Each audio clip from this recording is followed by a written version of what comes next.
Hello YouTube and welcome back to another episode of CGL's Collectibles. I don't want to spend too long in this intro. I got a fun video for you guys. We're going to go over a lot of comic books that we purchased at the flea market for $1 a piece. There's some really good stuff in there. You guys know my dad and I, we frequent the Meadowlands flea market, and this is where all this stuff came out of. If you've never been there, I'd definitely give it a look. There's always some good stuff there. And just a heads up, this weekend is a very important weekend in the New York City metropolitan area because it is New York Comic Con. That is the biggest comic book convention on the East Coast in terms of overall square footage. I have heard in the past that the Baltimore Comic Con is actually more of the comic books enthusiast paradise, and San Diego Comic Con on the West Coast, that's West Coast heaven over there. But in this area, to me, it's New York City Comic Con, and there's not really a close second. And good news, I got myself a new SD card, so I'm going to be filming it. In case you guys didn't see my last video, I did mention that I had lost my SD card for my GoPro, and now I have a new one, so I will be filming it and giving you guys some cool footage on that. But without further ado, let's go check out these comics that we bought for $1 a piece. Alright guys, so let's go through this stack here, book by book. Keep in mind, we did buy all these books for $1 a piece.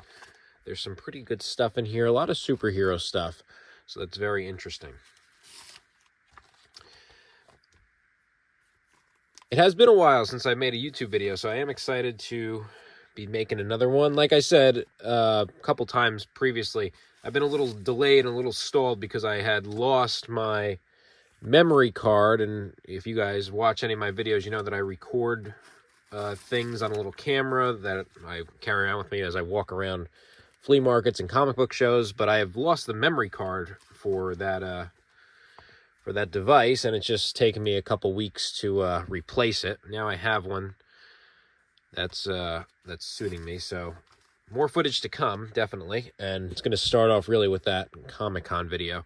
I'm very excited to go to New York City Comic-Con this year. We went last year, and the budget was pretty big last year, I'm not going to lie, but it's not going to be quite as big in this year. I think last year I spent a grand whopping total of $5,500. That sounds right, but that also sounds horrible at Comic-Con. The biggest thing, I think, the purchase was $2,800 for X-Men 12 and CGC 8.5, and in that same deal I also bought a Sensation Comics.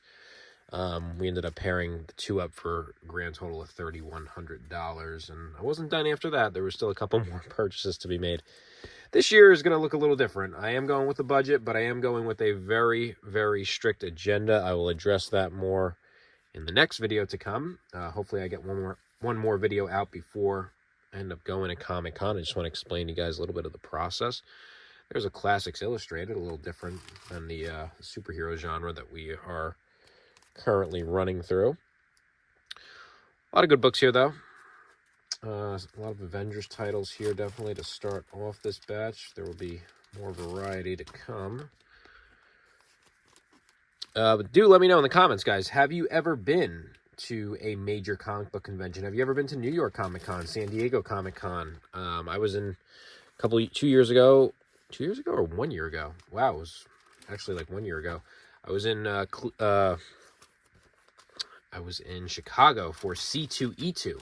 That's basically Chicago's big yearly Comic Con that they do, and it was a totally, I don't want to say a totally different experience, but it was a totally different feel than New York Comic Con. It was strange because I guess just different cities it just has an impact. So like, I'd never been to San Diego Comic Con. I want to go so bad because I heard that the hype is real. I heard that it's really a place to be. And like I mentioned in the beginning of the video, Baltimore Comic Con, by, I want to say about a dozen people along the East Coast have recommended that show to be the show for comic book enthusiasts. If you like comic books, you got to go to Baltimore Comic Con. Now, I've never been. It just passed recently. I didn't get a chance to go out there. It actually snuck up on my dad and us. So, you know, we wanted to go. I personally was not paying attention to the date, and when I looked it up, I realized that it had already passed. But it's all right. We'll definitely make a plan to get it in the future. But going to New York City Comic Con this year, I do have a very, very specific agenda. That's all I'm going to reveal. I'm not going to say much more than that. because I want to talk about it in another video. So please stay tuned for that. And the Avengers comics here just keep on rolling. I didn't realize how many Avengers actually got piled up. There's 232.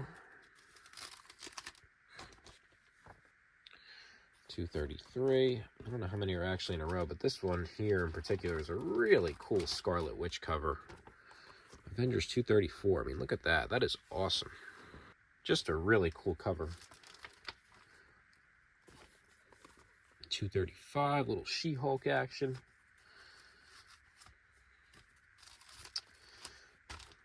But with that being said, if any of you guys are attending or have attended major Comic-Cons, what's the highlight of your career in attending major shows like that? What was the biggest purchase you ever made?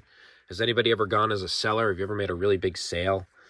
That is like a life goal of mine, is to one day vend at New York City Comic Con.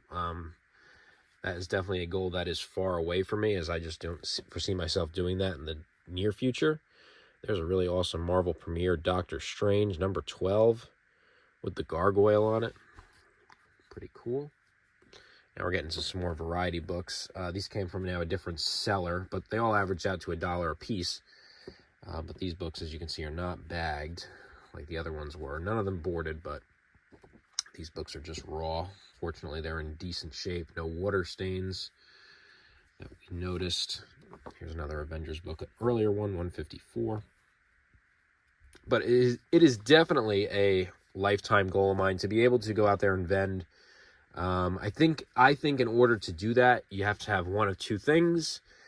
To vend at New York City Comic Con, for one, you have to have money because it's very expensive to set up there. But and as far as like sales, you have to have one of two things. You have to have either a really, really great selection, and guys will show up with, oh man, they'll show up with 5,000, maybe some vendors even 10,000 plus books. And they just have a great selection. They have their wall books, but they have so much stuff for people to dig through, so many different price ranges. And they just have amazing, amazing selections. Oh, there's a nice book, The Honeymooners, Jackie Gleason. I just introduced my girlfriend really to that show a while ago. One of my favorites. And here is a Honeymooners cartoon book. Never seen that before. A couple more. The other thing that I've seen work at New York City Comic Con is you have to be selling some sort of a gimmick. You know, you have to be selling a either an experience, or you have to be selling like mystery boxes or stuff like that. You have to have like a streaming platform. And quite honestly, that's not why I would want to go as a vendor. I would really want to go as a vendor if let's just say hypothetically, in 20 years, I've amassed a really great collection of stuff. And not that I was done with it, but maybe I just wanted to buy something different. I wanted to move on. Maybe I wanted to sell most of my collection and put the proceeds towards buying one really spectacular piece that just will fulfill my collecting itch. You know, maybe I want to buy a Amazing Fantasy 15 in 20 years, and maybe the price for a 5.0 is like $500,000. And maybe I need the funds to get it, or maybe I want to buy, like I always wanted to buy a really nice Corvette one day. Maybe one day I want to buy a Corvette. I want to let some of the collection go. I would love to set up at New York City Comic Con and just sell some really great stuff at really high prices. Because anytime you go to these major shows, I can't speak for the rest of the country, but I can speak for New York Comic Con. Anytime you go to this high valued show, you gotta expect to find high value prices and high valued items. That's why I love it. That to me is the best part. And I'm a bargain guy. You guys that have been on this channel for a while, you know, I'm into the bargains. I want the dollar books and stuff like that. But man, there's nothing like seeing some really great stuff, and some people willing to work with you on prices. But there you go. There you guys have it. That was the whole lot of books. You can see the fat stack that's back there. All for $1 a piece. Let me know how we did today. Again, these were all purchased at the New Jersey Meadowlands Flea Market. I got New York Comic Con on my mind. I'm in a New York state of mind right now. But that was the whole lot of comics, all for $1 a piece. Let me know what you think. Got more videos to come for you guys, and then we're going to hit New York City Comic Con. So hope you stay tuned. Have a good one. Bye-bye.